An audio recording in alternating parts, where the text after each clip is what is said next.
আজই ডাউনলোড করুন আর এনজয় করুন আপনার পছন্দের শো। কিন্তু এই সমস্ত ওষুধ শরীরে গেলে আমার সন্তানের কোনো ক্ষতি হবে না তো?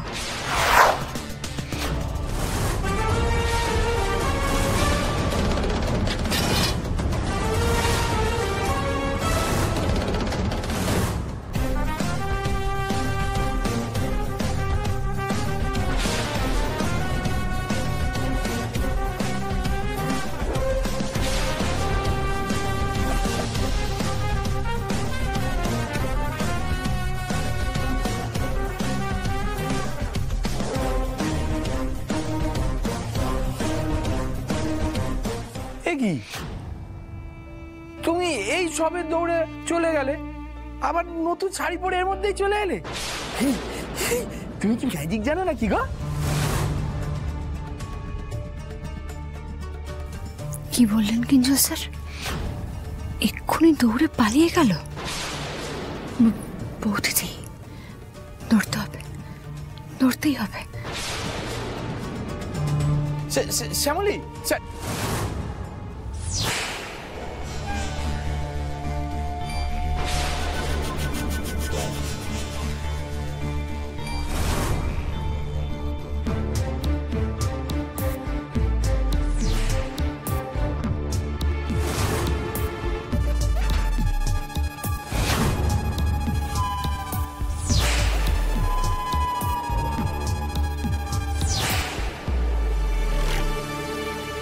মহেশ্বর, আমি যে বুঝতে পারছি এসব বৌদিদিরই কারবার।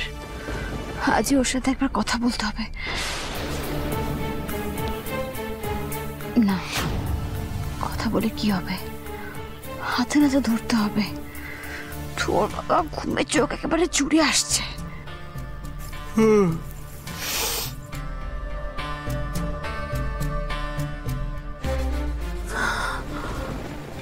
মন্দার না এখানে ঘুমাচ্ছে? এই মন্দার, মন্দার, এই মন্দার। রোহিণী, আমি মদ খাই। আরে দূর বাবা, ওঠ তো। তুই কি করছিস? ওঠ ওঠ ওঠ। এই শোন, বলছি বৌদিদি আজকেও কিঞ্জল স্যারের ঘরে গেছিল, আমি ধরতে পারিনি।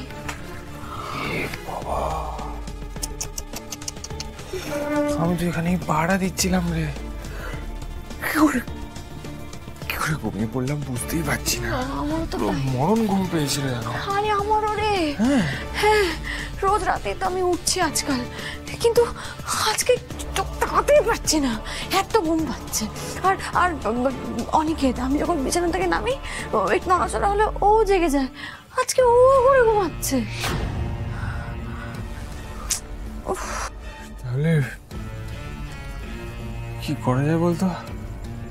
এই অনিকেত বলছিল না বউ যদি স্ট্র্যাটেজি পাল্টাতে পারে? আমার মনে হয় বউ যদি আমাদের সবাইকে না ঘুমের ওষুধ খাইয়ে দিয়েছে। কি বলছিস? না হলে তো ঘুম কেন পাবে বলতো? সেটাও তো ঠিক কথা। চল তাহলে, আমি কি বলি, চল। কি করবো? কি তুই ঘরে এসপার হয়ে যাচ্ছে। দূর বাবা, কোনো লাভ নেই, প্রমাণ নেই আমাদের হাতে।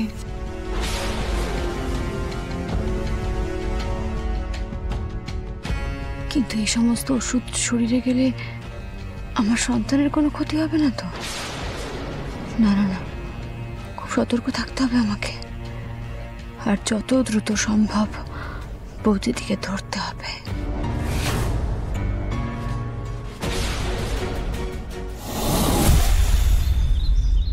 এক কাপ বেশ কড়া করে চা বানাতো কি?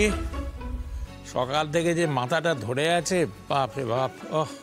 আমার গা হাত পা খুব ম্যাজ করছে। এত উঠতে দেরি হয়ে গেল, চোখ তো খুলতেই পারছি না। কি যে অবস্থা না।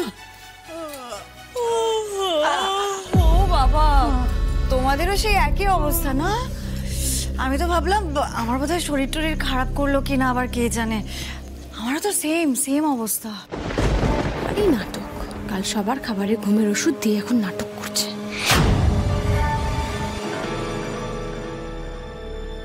কি প্রিয়া দিদি, ঘুম হয়েছে তো?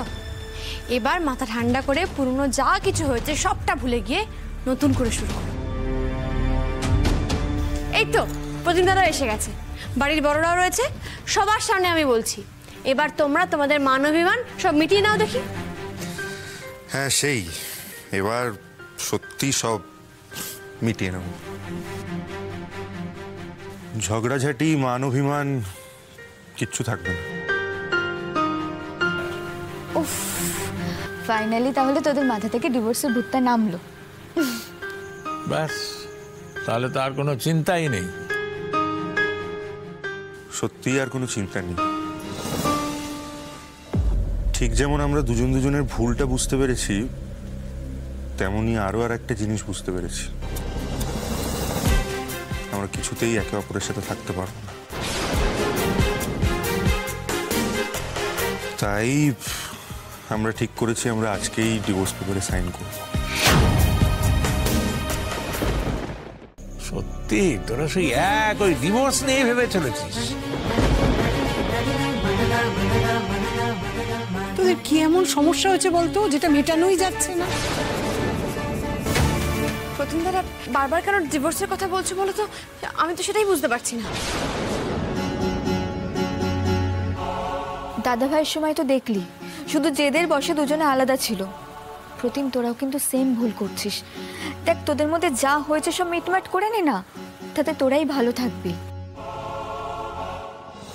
আর ভালো, প্রতিমের কথা শুনে আমিও ভেবেছিলাম ও হয়তো সত্যিই সব ভুলে কি আমার সাথে মিটমাট করে নিতে চায়, কিন্তু দেখছি না, ও তো সেটা চায় না। তো ও যা চায় সেটাই হোক, ডিভোর্সই হোক। ও ভালো থাক, আমিও আমার মতো ভালো থাকবো। প্রিয়া দিদি, তুমি চুপ করে আছো যে? নিশ্চয়ই তুমি এই ডিভোর্স পেপারে সাইন করতে চাও না, তাই চুপ করে আছো, তাই না? না শ্যামলী, আমি আর প্রিয়া ফাইনালি এতদিন পর কোনো একটা বিষয়ে সহমত হতে পেরেছি। আমরা কিছুতেই এই ডিভোর্সটা ফেলে রাখবো না।